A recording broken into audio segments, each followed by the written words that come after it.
ரஜினிகாந்தின் கூலி, மஞ்சுமல் பாய்ஸ் என வரிசையாக பல படங்களில் இளையராஜாவின் பழைய பாடல்களை இயக்குநர்கள் தொடர்ந்து பயன்படுத்தி வருகின்றனர்.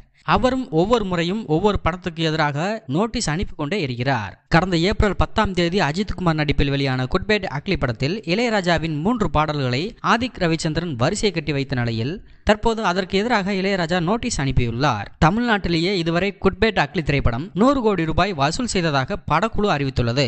இந்த நிலையில் 5 கோடி ரூபாயை கொடுக்க வேண்டும் என இளையராஜா தரப்பு நோட்டீஸ் அனுப்பியிருக்கிறது.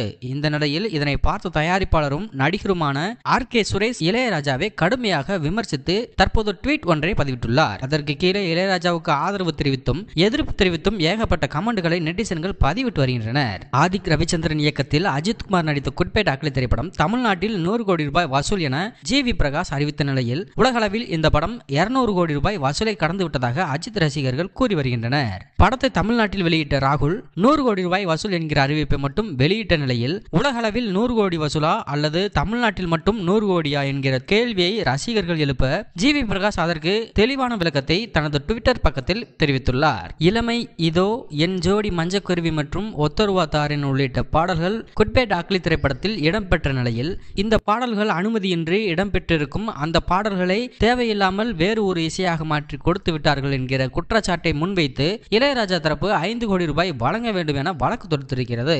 என்னடா ஆரம்பிக்கலையேன்னு பார்த்தேன், பாடல்கள் உரிமை தயாரிப்பாளரிடம்தான் உள்ளது, அவருடைய சம்பளத்தை திருப்பி கொடுக்க சொல்லுங்க என இளையராஜாவை விமர்சித்துள்ளார் நடிகரும் தயாரிப்பாளருமான ஆர்.கே. சுரேஷ். அஜித்குமாரின் தீவிர ரசிகர் ஆர்.கே. சுரேஷ் என்பது குறிப்பிடத்தக்கது.